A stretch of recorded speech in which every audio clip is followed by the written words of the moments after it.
시간 사도신경으로 우리의 마음을 드리며 예배 드리도록 하겠습니다. 나는 전능하신 아버지 하나님 천지의 창조주를 믿습니다. 나는 그의 유일하신 아들 우리 주 예수 그리스도를 믿습니다. 그는 성령으로 잉태되어 동정녀 마리아에게서 나시고 본디오 빌라도에게 고난을 받아 십자가에 못 박혀 죽으시고 장사된 지 사흘 만에 죽은 자 가운데서 다시 살아나셨으며 하늘에 오르시어 전능하신 아버지 하나님 우편에 앉아 계시다가 거기로부터 살아있는 자와 죽은 자를 심판하러 오십니다. 나는 성령을 믿으며 거룩한 공교회와 성도의 교제와 죄를 용서받는 것과 몸의 부활과 영생을 믿습니다. 아멘. 시간 제가 오늘 예배를 위해서 함께 기도하도록 하겠습니다. 하나님 아버지, 주님께서 우리 3월 마지막 주 예배 가운데 우리가 모이게 해주시니 감사합니다. 주님, 우리의 마음을 이 예배의 중심에 놓게 하시고 하나님의 말씀을 우리가 들을 마음의 준비를, 마음의 귀를 열어주시옵소서. 주님, 정말로 코로나 때문에 여러모로 예배에 대하여 우리가 멀어지고 정말로 관심이 떨어지는 가운데 있습니다. 주님, 그럼에도 불구하고 주님께서 예배 드리게 해주시니 감사합니다.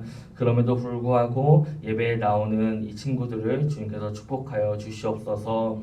주님, 우리가 더 많은 것들을 주님께서 우리에게 예비하고 계신 줄 믿고 나아갑니다. 주님, 모든 우리가 선생님들과 우리 친구들이 한마음 한뜻으로 예배 가운데 예배를 세워나가며 함께 모일 수 있도록 환경을 마련하여 주시고 인도하여 주시옵소서. 주님, 오늘 예배 가운데 처음부터 끝까지 주님께서 함께 하시며 오직 주님만 영광 받으시길 간절히 소망하며 예수님의 이름으로 기도드렸습니다.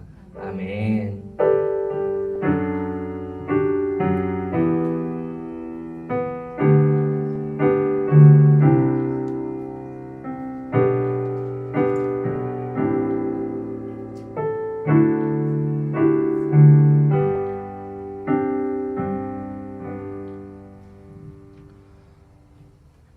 우리 오늘 말씀 함께 보도록 하겠습니다.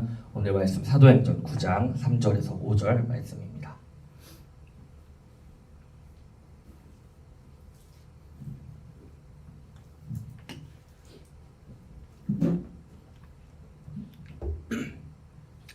네, 사도행전 9장 3절에서 5절 말씀 제가 읽도록 하겠습니다. 사울이 길을 가다가 다메섹에 가까이 이르더니 호련히 하늘로부터 빛이 그를 둘러 비추는지라. 땅에 엎드러져 들음에 소리가 있어 이르시되 사울아 사울아 내가 어찌하여 나를 박해하느냐 하시거늘 대답하되 주여 누구시니까 이르시되 나는 내가 박해하는 예수라. 아멘. 우리 오늘 함께 나눌 말씀의 제목은 영어입니다. 네, 빌런이라는 제목입니다. 우리가 이 시간 함께 말씀 나눌 때 하나님께서 여러분들의 마음 가운데 이 말씀을 정말 쉽고 이해하기 편하게 풀어주실 줄 믿습니다. 우리 여러분들 오랜만에 보게 되네요. 우리가 일주일을 보지 않았지만 어쩌다 보니까 또 여러분들이 이렇게 막 걸리기도 하고 여러분들도 격리도 하고 하는데 또 전사님이 그걸 또 보고만 있을 수는 없어가지고 격리에 함께 동참하게 되었습니다.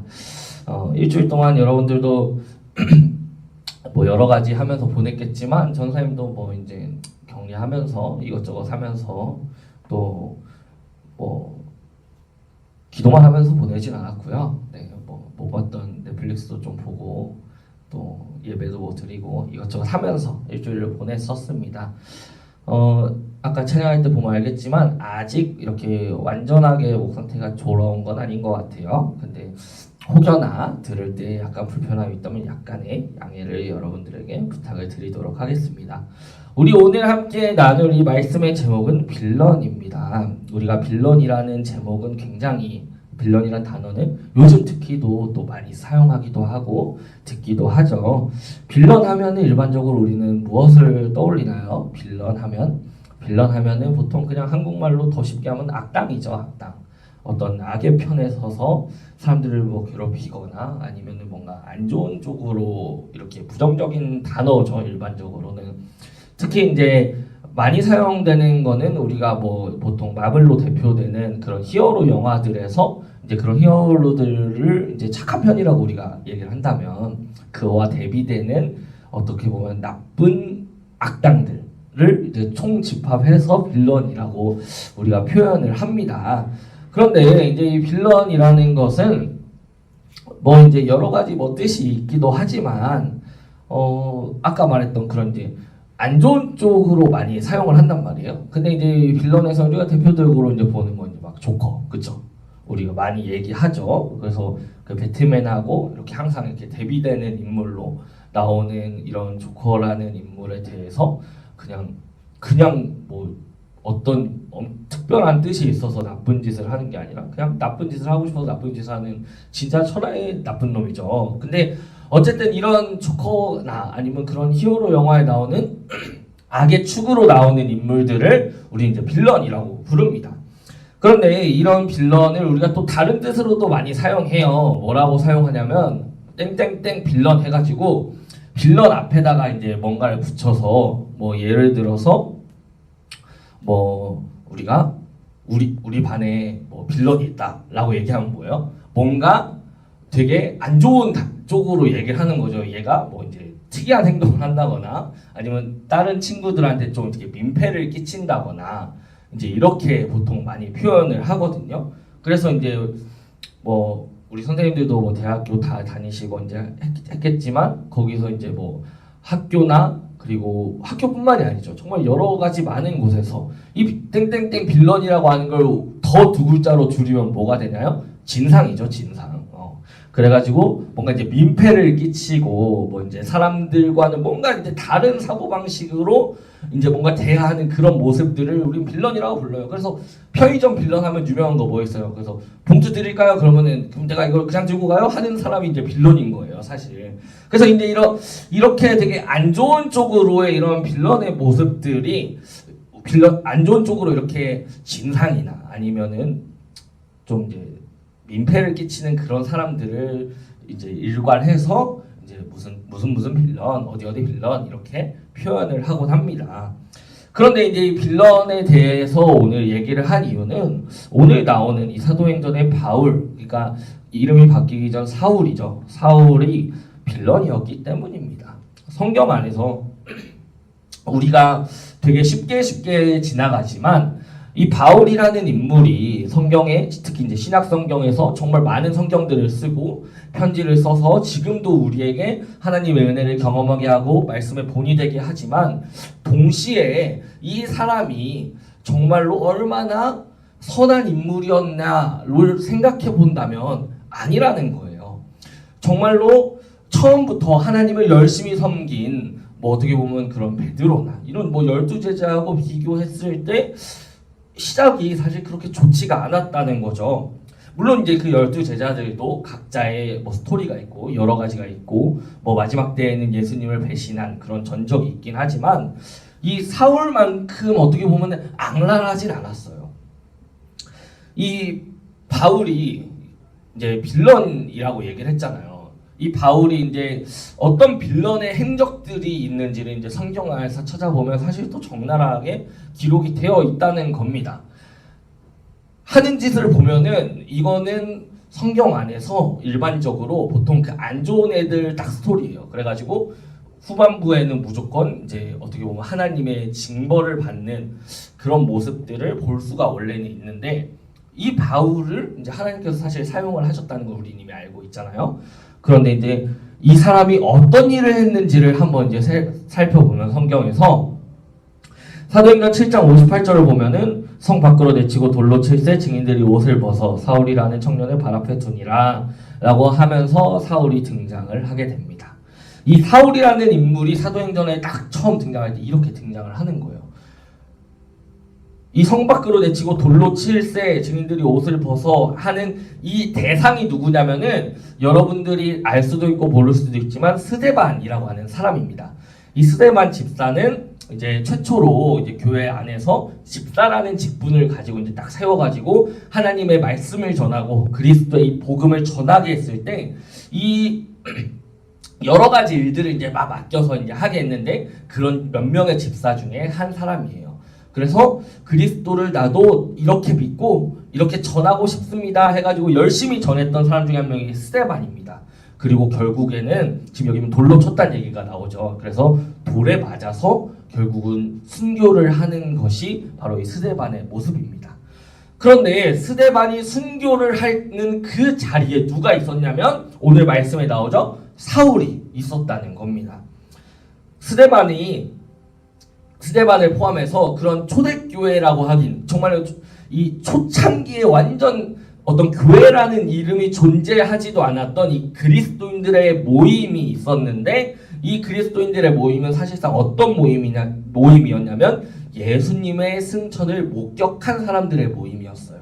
그래서 정말로 이제 이거는 뭐 예수님이 돌아가신 지 얼마 안 된 수준이 아니라 그냥 그 역사의 한 순간 가운데 같이 있었던 거예요. 그래서 예수님께서 죽으시고 3일 만에 부활하신 다음에 40일 뒤에 승천하시기까지 그리고 많은 사람들 앞에 나타나셨는데 그런 사람들이 모여서 야, 너 그 예수님 죽었다네. 십자가에서 내가 죽은 예수님을 봤다니까 하는 그 사람들이 모여서 그리고 그 말들이 전해져서 그래? 그럼 나도 그 예수님이란 분의 말이 정말 하나님의 아들의 얘기였구나. 그럼 하나님의 뜻이었구나 해서 이 복음이라는 것을 사람들이 믿게 되면서 모이게 된 것이 이 처음 그리스도인들의 모임이었단 말이에요.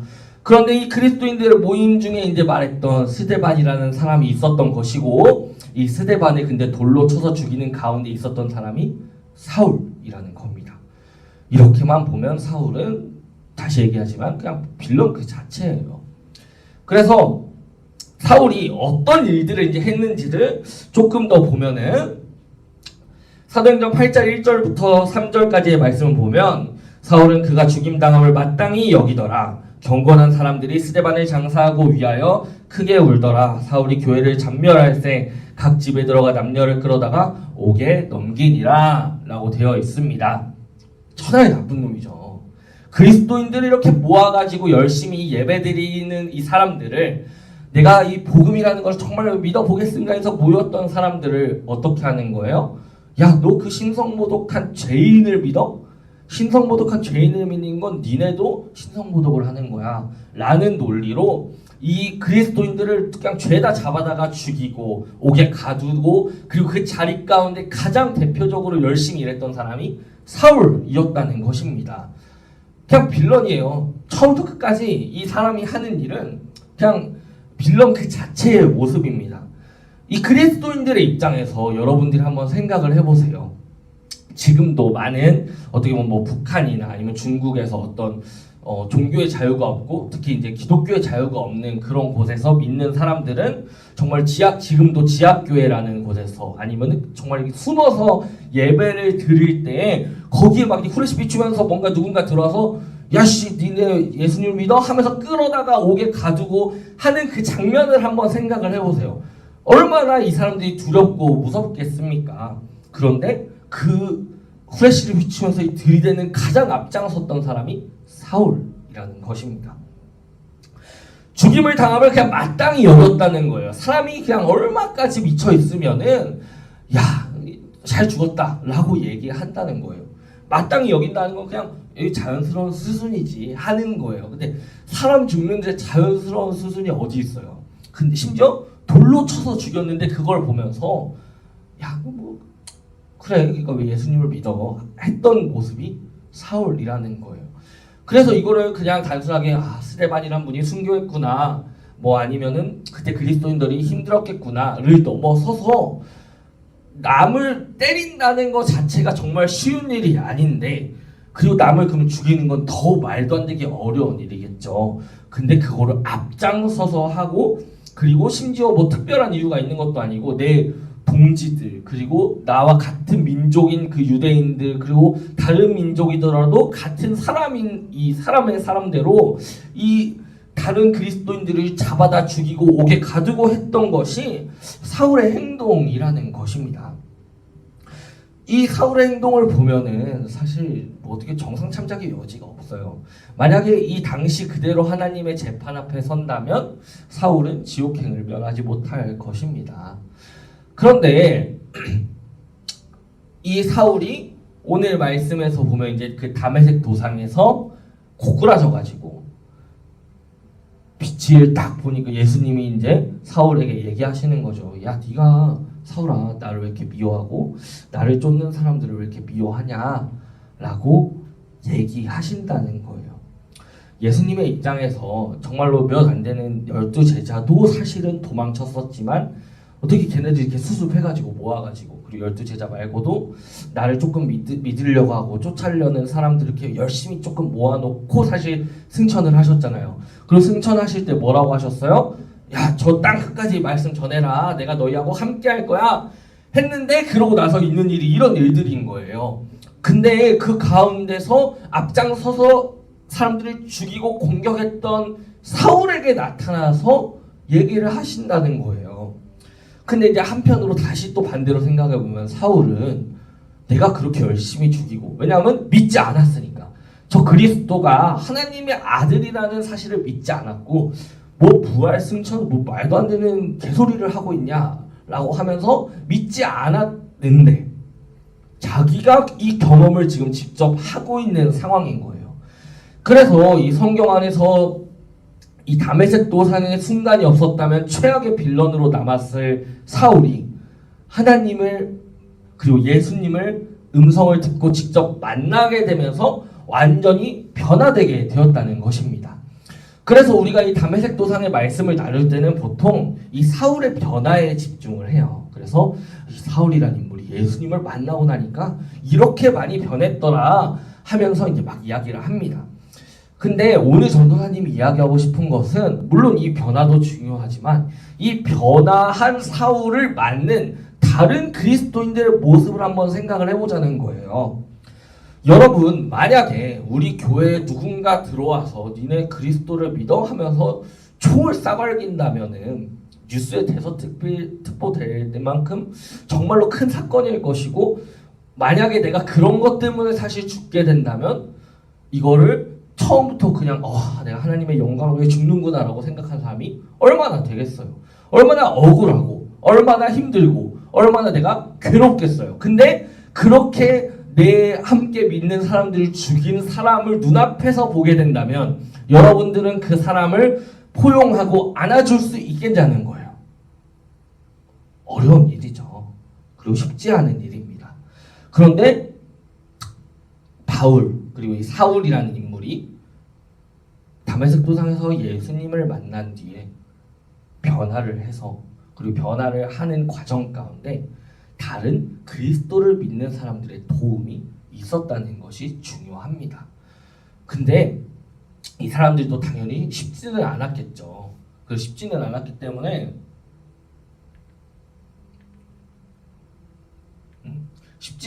때문에 이런 이야기를 이제 합니다. 바울을 만나니 아나니아, 그러니까 눈이 이제 안 보이는 상태가 돼서 사람들에 이끌려서 이제 마을에 가게 됐는데, 이제 하나님의 사자가 아나니아라는 사람에게 이제 딱 가서, 그리스도인이었던 아나니아에게 가서 이런 이야기를 합니다. 이제 사울이라는 인물이 올 건데 그 사람을 너가 이제 잘 챙겨줘라. 그래서 이제 주의 일을 할 사람이니까 너가 도와주면 좋을 것 같아 라고 딱 이야기를 하는데, 우리가 생각해도 이해가 안 되는 그 상황 가운데 아나니아도 이해하지 못하는 이제 반응을 보입니다. 아나니아가 대답하여 주여, 이 사람에 대하여 내가 여러 사람에게 듣사온즉 그가 예루살렘에서 주의 성도에게 적지 않은 해를 끼쳤다 하더니 여기서도 주의 이름을 부르는 모든 사람을 결박하는 권한을 대제사장들에게 받았나이다 하거늘. 다메섹 도상에서 사울이 왜 거기를 지나고 있었나요? 다른 곳에 있는 그리스도인들을 잡아 죽이러 가던 길이었어요. 이제 그리스도인들끼리도 네트워크가 있기 때문에 그걸 알았겠죠. 그러니까 아나니아가 이렇게 얘기하는 거예요. 아니 주님, 이 사울이라는 사람 아시잖아요 라고 얘기하는 거예요. 이 사울이라는 사람은 적지 않은 해를 끼쳤다. 이거는 굉장히 완곡한 표현입니다. 적지 않은 해를 끼쳤다는 사실상 그냥 또라이예요 라고 얘기하는 거예요. 쟤는 진짜 그리스도인들을 죽이려고 태어난 사람 같아요. 진짜 그리스도인들에게 쟤는 그냥 빌런 그 자체예요. 우리는 쟤를 너무 두려워하면서 싫어합니다 라는 어떤 표현인 거예요. 근데 그 가운데서 또 뭐라고 해요? 그리고 그냥 얘가 여기 온 것도 우리들을 잡아 죽이러 오는 거지. 어떻게 내가 저 사람에게 주의 일을 할 수 있도록 준비를 시킬 수 있겠습니까? 라는 것이 아나니아의 반응이었습니다. 정말로 사실 쉽지 않죠. 이해할 수 없죠. 근데 그 가운데서 아나니아가 결국은 그 사울을 도와주게 됩니다. 근데 도와주는데 어떻게 도와줄 수 있었냐? 하나님의 말씀이 있었고 또 하나님께서 그와 함께 하셨기 때문입니다. 그리고 그렇게 할 수 있었던 그리스도인들이, 특히 초기의 그리스도인들이 바울이 이제 여러 교회를 세우러 이제 돌아다니기 시작하고 하나님의 사역을 할 때, 물론 바울을 인정하지 않는 사람들도 있었지만 그 교인들이 바울을 포용하고 인정할 수 있었던 이유가 뭘까요? 요한복음 15장 12절 13절의 말씀을 보면은 이런 말씀이 있습니다. 내 계명은 곧 내가 너희를 사랑한 것 같이 너희도 사랑하라 하는 이것이니라. 그리고 13절에 뭐라고 합니까?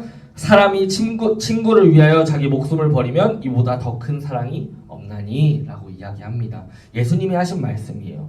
그리스도인들은 예수님의 예수님의 길을 따라가는 사람입니다. 그러니까 이 그리스도인들이 그래 예수님의 말씀을 따라서 살아야지 라고 하는 것을 삶으로 실천하고 있었다는 걸 볼 수 있는 또 큰 증거 중에 하나가 바로 이 바울과 함께 사역을 하고 바울의 사역과 말씀을 받아들였다는 거예요. 예수님을 믿는 자기의 동료를 정말로 옥에 쳐넣고 죽이고 돌로 정말 쳐 죽이는 가운데 가장 열심히 했던 사람들을 포용할 수 있었던 건 바로 이 말씀 때문이었습니다. 12절 13절의 말씀을 보면은 예수님께서는 내가 너희를 사랑한 것 같이 너희도 서로 사랑해야 해. 우리 이 말씀은 너무나도 잘 알죠. 근데 내가 너희를 사랑한 것 같이가 어느 정도지? 라고 말할까봐 예수님께서 바로 얘기해 주시는 게 뭐예요? 13절이에요. 사람이 친구를 위하여 자기 목숨을 버리면 그보다 더 큰 사랑이 없다. 그런데 우리가 잘 아는 것처럼 예수님은 우리를 위해서 목숨을 버리셨습니다. 그러니까 내가 사랑의 최대치까지 너희한테 보여줬으니까 너희도 그 사랑의 최대치까지 따라가라고 하는 것이 바로 이 예수님의 말씀이었던 거예요. 그래서 예수님께서는 내가 사랑하라, 니네 서로 사랑해, 그게 제일 큰 계명이야 라고 얘기를 하고 계신 거예요.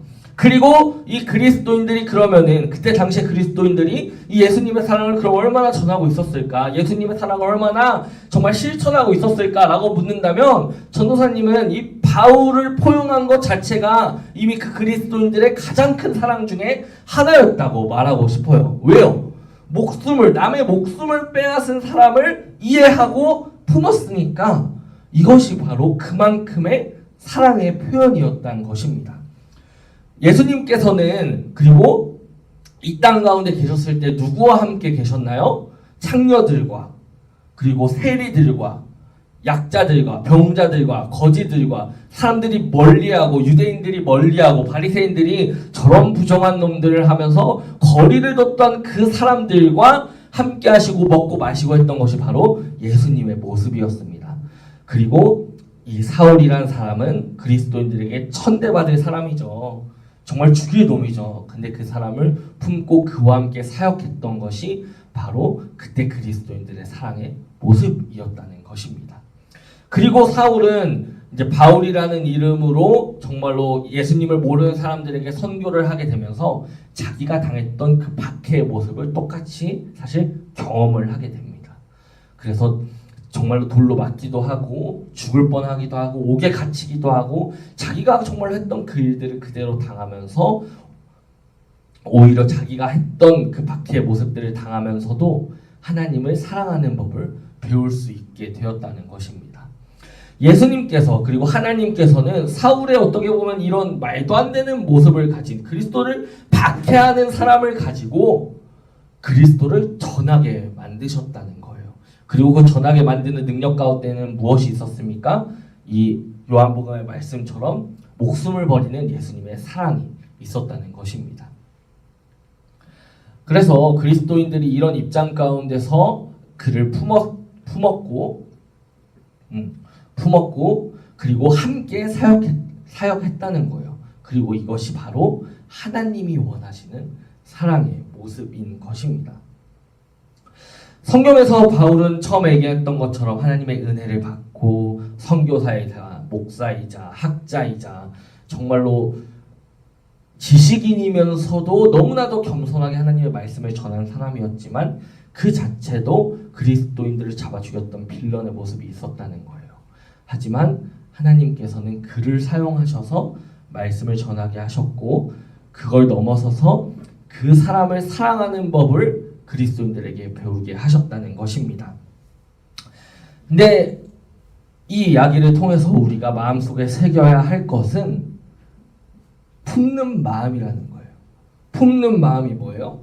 하나님께서 그리고 예수님께서 하셨던 그 사랑의 모습을 우리가 실천하는 것입니다. 하나님은 우리를 위해서 자기의 하나뿐인 아들을 인간의 모습으로 보내셨습니다. 신이 인간이 된 것만큼 얼마나 힘들고 힘든 수준이 아니죠. 말도 안 되는 일이에요. 근데 그 일이 실제로 일어났고 예수님께서는 또 그걸 넘어서서 고통을 당하고 정말로 이 십자가에 못 박혀 십자가형이라는 정말 당대 최악의 형벌을 받으면서 우리를 용서하시기 위해 오셨다는 거예요. 제가 고통 당하면서 용서하기 위해 오셨다는 것이 바로 이 성경에서 그리고 교회에서 우리가 말씀을 통해서 배우는 사랑의 정석이라는 것입니다. 근데 세상에서 뭐라고 이야기합니까? 나만 아니면 된다고 얘기하는 것이 세상의 현실입니다. 우리 1박 2일에서 정말 많이 나왔던 단어인데 나만 아니면 된다. 나만 아니면 된다. 라고 얘기하죠. 우리가 많은 경쟁 가운데 있고 많은 또 여러 가지의 정말로 많고 적음의 논리에 따라서 비교의 논리에 따라서 우리는 살아가게 됩니다. 그래서 그 가운데서 우리 스스로도 아휴 나는 아니어서 다행이다 라는 생각을 정말 많이 하고 살아가게 돼요. 나는 아니어서 다행이다. 코로나가 처음 퍼졌을 때 우리 사실 어떤 모습들이 많이 있었나요? 확진자 그 한 명의 이제 막 동선을 추적해가지고 제가 저렇게 다니고 막 해가지고 정말로 그 사람을 막 정말 조리돌림하고 까내리고 이해하지 못하는 그런 모습들을 우리는 정말로 이 현실에서 정말 이 현실의 모습에서 우리는 목격했잖아요. 지금이야 이제 오미크론이라는 것이 그렇게 심하지가 않고 정말 이제 많은 사람이 심지어 저도 걸렸었잖아요. 많은 사람들이 걸리고 우리가 경험하게 되니까 이제 이게 그렇게 뭐 그런 건 아니구나라는 식으로 우리가 이제 자연스럽게 지나가게 됐잖아요. 그런 것처럼 이게 우리는 우리가 아니라고 우리가 그 대상 가운데 그 모습 가운데 있지 않다고 생각하게 되면 누구보다 사실은 잔인해질 수 있는 게 우리의 모습이라는 거예요. 약자들을 방관하고 지치는 사람들을 방관하고 뒤떨어지는 사람을 우리가 자연스럽게 놓치고 무시하게 되는 것이 우리의 마음 가운데 있다는 거예요. 여러분들 학교에서 그런 경험이 있지 않습니까? 공부 못하는 친구를 뭔가 자연스럽게 우리가 무시하게 되고 뭔가 부족한 친구를 내가 뭔가 품는다라는 마음보다는 쟤랑 가까이 하지 말아야지 라는 생각이 먼저 들지는 않습니까? 왜냐하면 우리는 세상 가운데서 계속해서 주입받아요. 너만 아니면 된다. 너만 그 대상이 아니면 돼. 너는 너대로 잘 살면 돼. 너만 잘 살면 되지 왜 남까지 신경 쓰려고 하냐? 라는 것이 이 세상 가운데서 지금 가장 강력하게 전하고 있는 메시지 중 하나입니다. 하지만 여러분들은 그리스도인으로서 그러면은 어떻게 우리는 그 스탠스를 가지고 살아갈 수 있냐는 거예요. 나만 아니면 돼 라고 얘기할 때 나만 아니라 우리 모두가 함께 나가야 돼 라고 얘기하는 것이 그리스도인들의 모습이기 때문입니다. 나만 아니면 돼 라고 생각했던 사울의 모습에서 바울이 되었을 때 그리스도인들은 저 쓰레기, 배반자라고 얘기하지 않았습니다. 그렇게 물론 생각할 수 있었겠죠. 하지만 하나님의 사랑을 전하기 위해서 그리고 자기들이 내가 배웠던 하나님의 사랑은 어떤 사랑이었습니까? 십자가에 못 박히시면서까지 내가 너희를 사랑해 라고 얘기하는 그 예수님의 사랑을 따라가고자 했기 때문에 그 사울을 품을 수 있었던 것이 바로 사랑의 모습이었던 것입니다.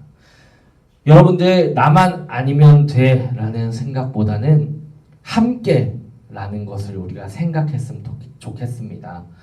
우리가 하나님을 경험한다는 것은 하나님의 말씀대로 행하는 것이고 하나님의 말씀대로 행하는 것의 가장 첫 번째 계명은 사랑입니다. 여러분들 어떤 기준과 생각이 우리 마음 가운데 있는지는 몰라요. 그리고 여러분들이 어떤 기준을 정말로 삶에 두고 살아가고 있는지도 천사님은 알 수 없습니다. 하지만 그 가운데 항상 우리가 사랑으로 되물어 볼 수가 있습니다. 내가 이렇게 하는 것이 정말 하나님의 사랑에 맞는가? 라고 우리가 늘 되짚어보면서 살아갔으면 좋겠어요. 전사님도 싫어하는 사람이 있고 전사님도 가까이 하고 싶지 않은 사람이 있습니다. 쉽지 않아요. 내 힘으로 하려고 하면 쉽지 않아요. 그리고 하나님께 기도하면서 해도 쉽지 않아요. 내가 저 사람을 한번 품어야지 라고 생각하지만 어느 순간 함께 부딪히고 또 하다 보면 그 사람의 단점들이 나에게 보이겠죠. 그러면은 또 저러냐 하면서 이제 막 스트레스 받고 그러는 게 우리의 모습 아닙니까? 하지만 하나님께서는 그 가운데서 그래 근데 너가 너 힘으로 그렇게 하려고 하면 또 절대 못해. 우리의 마음은 어때요? 우리 뜻대로 되지 않는 것이 우리의 마음이기 때문입니다. 그래서 하나님이 원하시는 사랑의 모습, 하나님이 원하시는 사랑의 공동체는 우리가 서로 다 부족함을 깨닫고 그래 쟤도 부족해. 근데 나도 누군가에게는 어때요? 빌런일 수 있다는 거예요. 저 빌런이네 하는데 나도 누군가에게는 그런 모습이 있을 수 있다는 걸 깨닫고 주님 그래요. 나도 예수님께 빌런이에요. 나도 하나님께 부족해요. 라는 것을 우리가 깨달을 때 어떻게 됩니까? 내가 그러면 다른 사람을 하나님이 그럼 나도 이해하는데 나도 이해할 수 있어야겠구나 라는 마음이 생기는 것이 바로 우리 그리스도인의 자세인 것입니다. 말씀을 마무리하겠습니다. 이 세상 가운데서 원하는 것은 내가 기준이 돼서 남들을 판단하고 재단하고 내 바운더리의 사람들을 모으는 것이 바로 세상의 기준과 인맥이라는 것입니다. 하지만 여러분, 우리 그리스도인들은 어떤 모습을 가져야 한다고요? 주님, 예수님의 사랑이 기준이 되는 예수님의 사랑이 정말로 이렇게 하나의 공동체가 되어가는 것을 경험하는 것이 바로 우리가 따라야 할 그리스도의 도라고 말하는 바로 복음의 핵심인 것입니다. 여러분들 우리가 함께 지나가면서 여러 가지 이제 말씀들을 하면서 벌써 이제 3월을 보내고 있는데 사순절 기간 여러분들 하나님의 사랑을 생각할 때 생각을 넘어서서 여러분들 가운데 미워하는 친구, 싫어하는 친구, 꼴보기 싫은 친구가 있다면 그런 사람이 있거나 그리고 내가 그런 상황 가운데 혹시 있다면 이 사울을 포용했던 그리스도인들을 한번 생각해보고 그리고 하나님께서 우리를 사랑하는 나도 누군가에게 그리고 나도 예수님에게 그런 사울과 같은 악한 모습이 있는데도 지금 여러분들을 사랑하시는 그 사랑을 기억하셨으면 좋겠습니다. 우리 이 시간 기도하겠습니다. 하나님 아버지 주님께서 우리의 삶 가운데 찾아오셨습니다. 누구보다 큰 빌런이었던 사울이 예수님을 만나게 되고 그리고 예수님 만나 변화되었지만 그걸 넘어서서 그 주위의 모든 그리스도인들이 그를 품고 그와 함께 사역했던 것처럼 하나님께서는 우리가 정말로 수많은 빌런 짓을 하고 다니면서 주님께 죄를 지으면서 죄의 모습 가운데 있을 때에도 지금 우리를 사랑하고 계심을 고백합니다.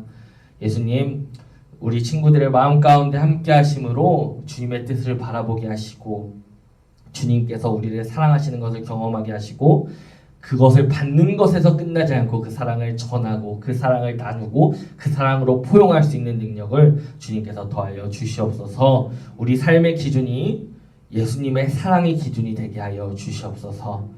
우리 청소년부가 사랑의 공동체가 되게 하며 사랑 가운데 움직이는 공동체가 되게 하여 주시옵소서. 예수님의 이름으로 기도했습니다.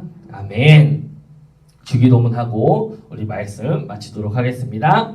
하늘에 계신 우리 아버지, 아버지의 이름을 거룩하게 하시며 아버지의 나라가 오게 하시며 아버지의 뜻이 하늘에서와 같이 땅에서도 이루어지게 하소서. 오늘 우리에게 일용할 양식을 주시고 우리가 우리에게 잘못한 사람을 용서하여 준 것 같이 우리 죄를 용서하여 주시고 우리를 시험에 빠지지 않게 하시고 악에서 구하소서. 나라와 권능과 영광이 영원히 아버지의 것입니다. 아멘.